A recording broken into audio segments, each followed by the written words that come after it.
What's going on, guys? So for today's video, I thought it would be cool to do a little figure drawing tutorial since there's so many of these challenges going on right now in October. I've been working with some mentees recently, and what I kind of realized was that even though they have pretty good drawing skills, a lot of them were neglecting to do this sort of construction phase, and I wanted to show you guys my process because I really think understanding the line of action and the construction of the figure is what helps make it feel more flowy and three-dimensional and not so flat. So yeah, I'm going to kind of talk through my thoughts as I'm drawing this. And by the way, I picked up this reference from Rachel Bradley's photo ref pack on Gumroad. I'll link that in the description, but she's got some really awesome references, so I encourage you guys to go check that out. All right, so let's dive in.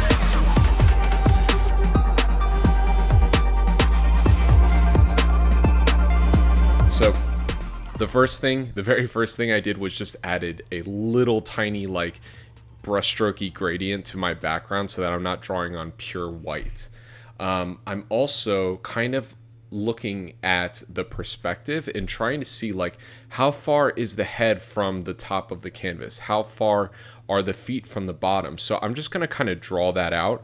I wouldn't normally do this as I'm drawing, but I want to just make some marks to show you guys this is how I'm thinking. Okay, and this might also help you guys kind of put the figure like into a space. All right, so the next thing, I always start with the head. Some people start immediately with the line of action. So I'm just going to show you guys like how I would approach this. Just kind of dive right into it. So I'm trying to see what the shape of the head is. It's doing something like this. I'm not so anal about like deconstructing the head on a whole figure. I'm just looking at like the overall shape. It's doing something more like square-like that. Okay, so now let's get the spine in there. So this line of action is basically what dictates how the rest of the figure is going to fall into place. Everything comes from the spine. All of the limbs, extend from that centralized line. So it's crucial to placing that in there so that you can continue on with the rest of your piece.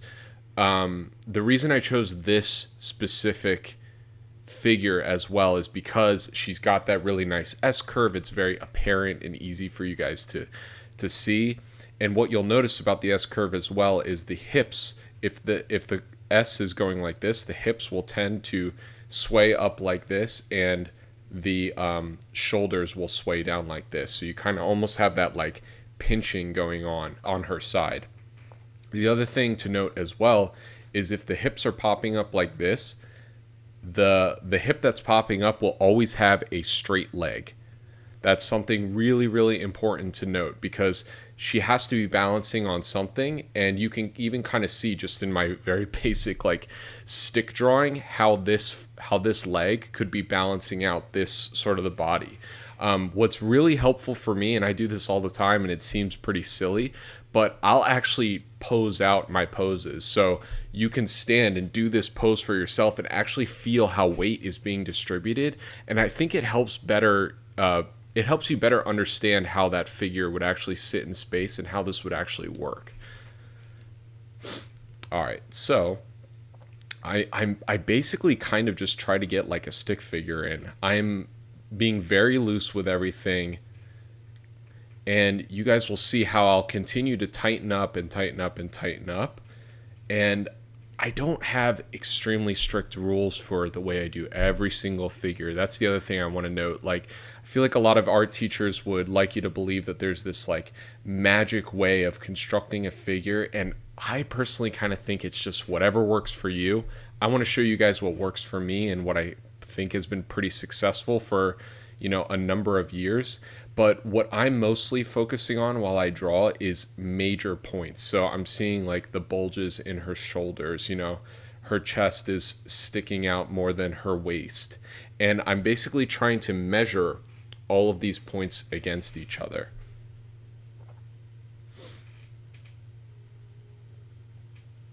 And I'm doing this all in real time, so just bear with me.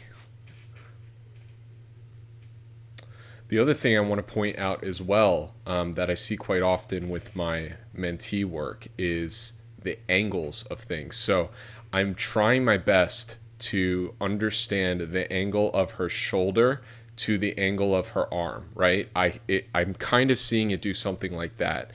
So if you're drawing this and your angle is like this, right? Or if it's going out really wide like that, just try your best to see these very specific points, these very specific angles, and try to mimic them as best you can with the reference. The other thing that's extremely helpful as well is I literally made my canvas the same exact pixel dimensions as the reference. That way I can literally measure with my stylus across to make sure I'm hitting all of my points along, the horizontal lines. I'm making a mark for the knee. This is a good guideline for me. And what I'm also noticing is that the right, or her left knee, is a little bit lower than her right knee. And that's because this leg is foreshortened. It's coming at the camera a little bit, and it's lifting slightly. Now, there might be little things here and there that I'm getting wrong. I might be, expanding something too much, making something too big or too small. But again, we're working digitally. Even with pencil and paper, you have that eraser. But it's good to try to get your marks as close to being correct as possible. And when you see something that's off, fix it sooner rather than later. This is another reason why this whole construction phase is so important, is because if you get too deep into detailing and things are off, it's that whole expression, you can't polish a turd. So you want to try your best to make sure things are right ASAP. So this is another really important factor. I am literally going to draw her waistline, sort of where her underwear is.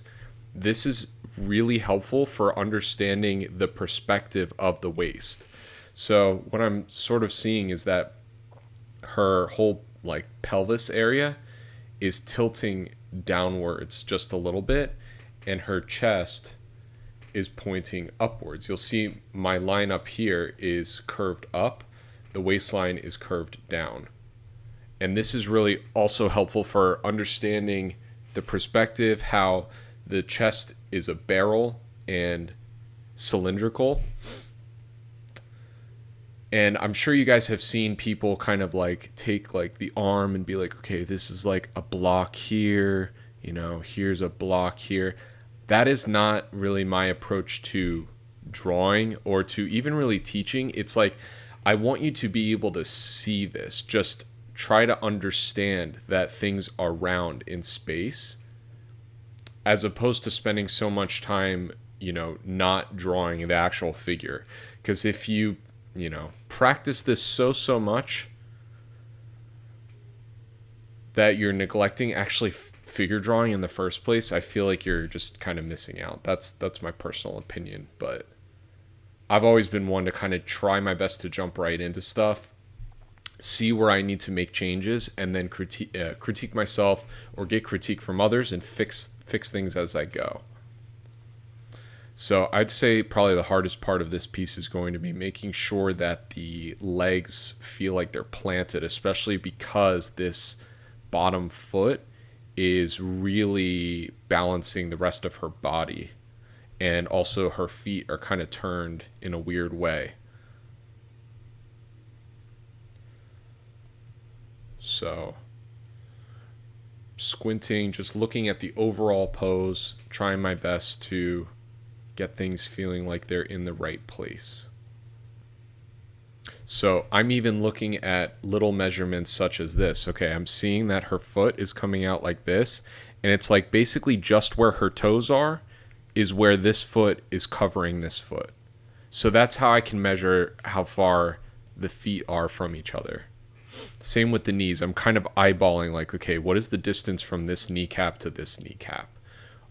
And basically you can do those measurements all around the figure. I'm seeing one where I'm like, okay, the elbow is almost like mid-rib, right?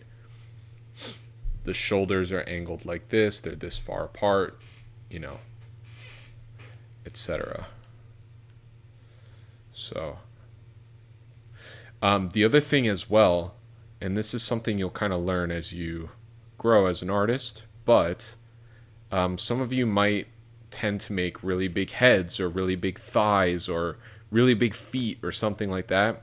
If somebody gives you critique that you're doing that, or you see yourself doing that more often than not, almost make that thing smaller than you would think it needs to be, and then you'll kind of like automatically correct that.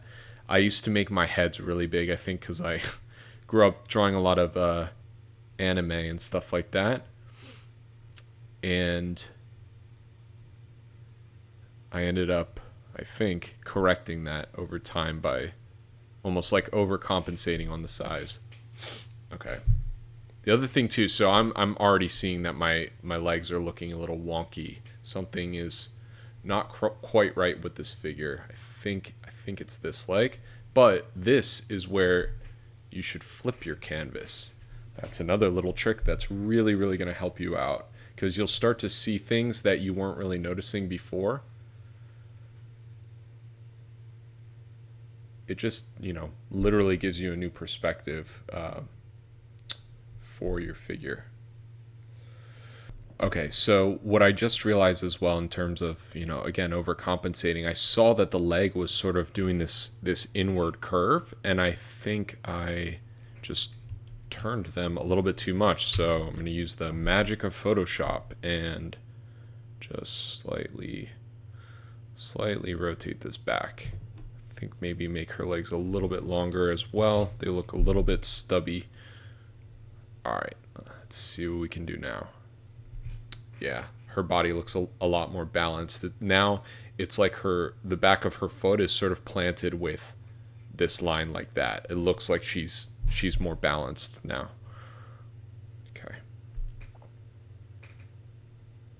It's all about just angles, seeing large shapes, and just kind of making your way around the figure and trying to figure out what is making this figure look like, them. What's making them look like they're standing in space.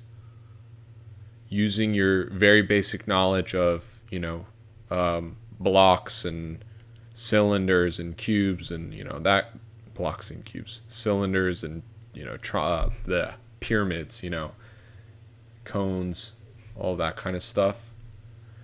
And basically how you can represent those things in the figure without, having to rely on actually drawing those. I always talk to my mentees about seeing the figure like it's a 3D model. Just like I drew here, these sort of shapes around the arm. That's kind of helping me visualize that the fact that the arm is sort of like pointed towards us, as well as the fact that it's round. So whatever kind of cues or marks you need to make to help you understand that, I think the better. Okay, so this to me looks like a relatively solid frame, right?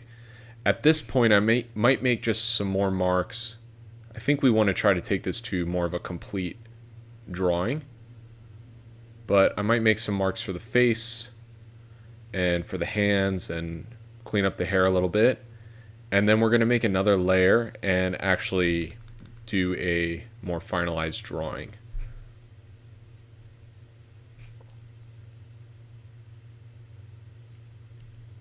And again, I think this is where a lot of our artists sort of neglect this step. It's almost like they want to go right into contour, right into detail.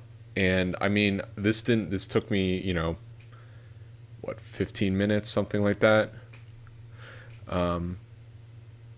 So don't be hasty when doing a figure, especially if you're trying to get a complete drawing out of it.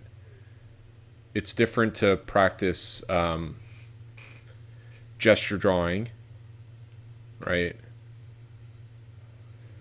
But It's almost like we want to get the gesture drawing down quickly, but then kind of keep going over it and revise as we go so that we can have a more structured figure. All right, I'm going to flip this back, take another look at it. Something wrong with the head. Really trying to figure out this angle because her head is slightly tilted. It makes it a little more confusing to understand. All right, I'm going to draw a line for her knuckles.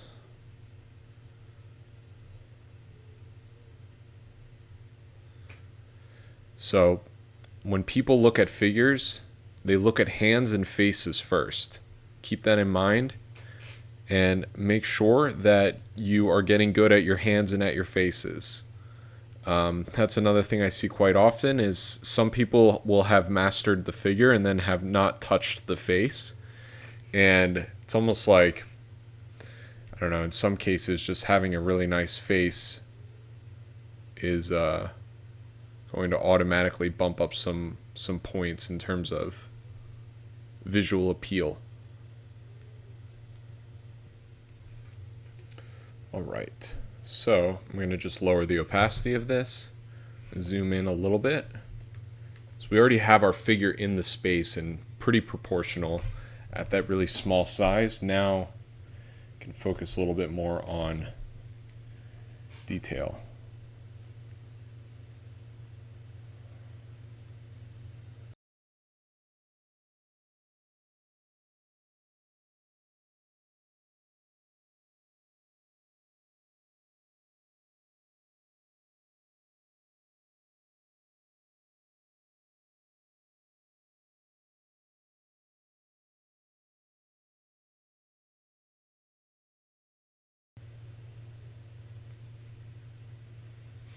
All right, the other thing to note as well is when you're doing a finalized drawing, what's helpful for showcasing light and shadow with the thickness of your lines is anytime you see light hitting the edge of the form, you can use a thinner line. And then anytime you see more of a shadow edge or shadow form, you can use a thicker line. So you see right here, I'm drawing the side of the arm, and I'm trying to really find my way around these edges, but I really want to have a thinner line because there's very clearly this like sort of rim lighting, whereas on this arm, if I draw the underside of the arm, it's more in shadow. I can sort of thicken that up and you'll automatically start to understand the lighting without doing any shading yet. It really helps you sort of visualize the direction of the lighting by doing this.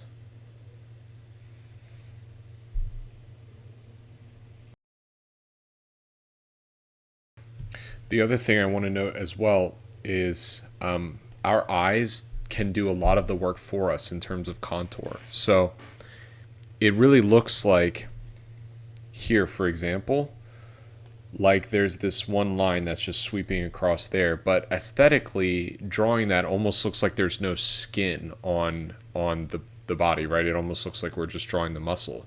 So what you can do in this instance is see where there's like the thickest crease, which I would say is probably here, and you can just hit these parts, and our eyes will kind of do the rest for us. Our eyes will sort of fill in these gaps while still showing, we're basically trying to show that there's skin over top of the muscle by doing this. So if I take away my form underneath, I can actually kind of erase some of this out, and we'll be able to understand that that whole line connects while just describing it in a couple strokes. Really want to make sure that my angles are consistent. Again, I'm noticing that this side is a little bit higher than this side. It's kind of doing that swoop. So all of those angles are going to reinforce the structure of the figure, the roundness of the figure, and help us make a drawing that doesn't look so flat. There's a lot of muscle and some bone I'm seeing underneath the skin. I'm going to try to note that those are there without making really heavy-handed marks. And we'll talk about a little bit of shading later. But for now, I'm just trying to get the basic contour and points of interest on the figure completed. So here's another spot I'm going to come back to. I'm going to just make some marks where I'm seeing the obliques, but not draw these really thick lines there.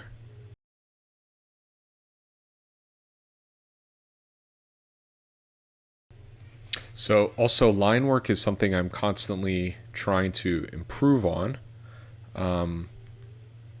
It's another thing that's mostly based on stylistic decisions, but I will say the bigger stroke you can get out of one line, or the more confident of a stroke you can make, the better. The more appealing and the less jagged everything is going to look. I feel like I'm not totally loosened up right now, but I'm starting to feel myself get a little bit looser. I'm trying to have more broad strokes as I continue on.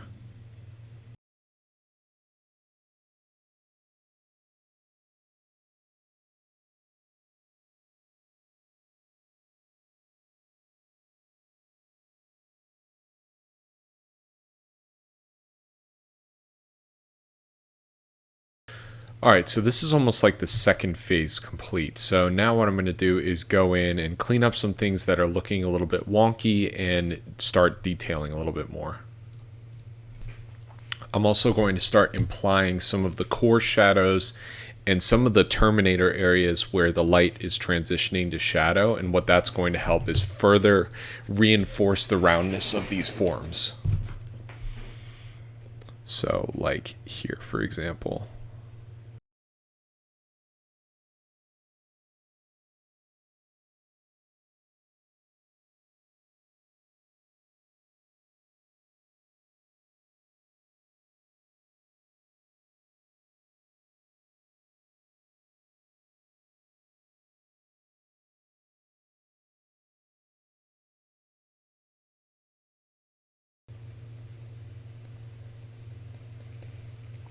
All right, so at this point you've seen that I've started to do a little bit of hatching, a little bit of shading, and what I'm doing is utilizing these basically Terminator shadow lines, or Terminator lines, to guide me into where I'm going to be placing my hatch marks.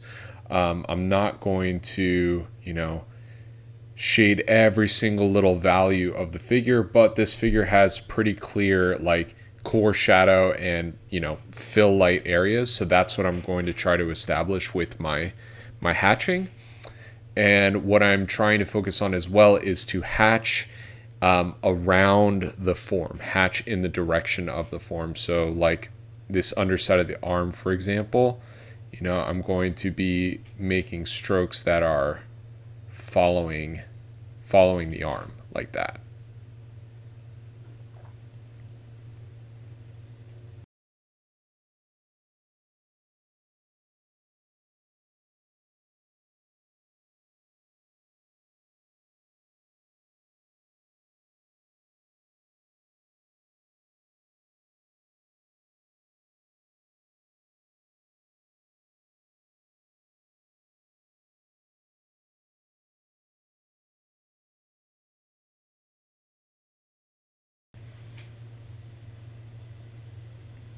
One thing to keep an eye out for as well is thick lines are going to stand out on top of thin lines. So if you're feeling like your drawing is getting a little mushy or something like that, just try to vary your line weight.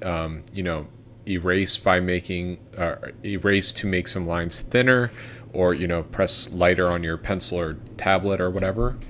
But yeah, varying up your drawing varying up your line weight is a really great way to add points of interest and just make the piece a little more interesting.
All right, guys, I ended up taking this a little bit further than I thought I would, but I'm pretty happy with the result.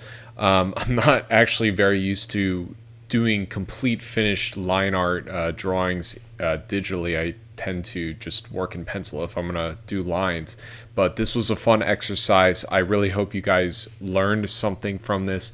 I'm considering doing a clothed figure next because I think that's another thing people struggle with. They practice nude figures so much that it's kind of hard to figure out how clothes end up working. So if you want me to do that in the next video, let me know down in the comments below. Remember to like and subscribe. That always really helps me out. And until next time, keep on drawing and keep on crushing it, guys.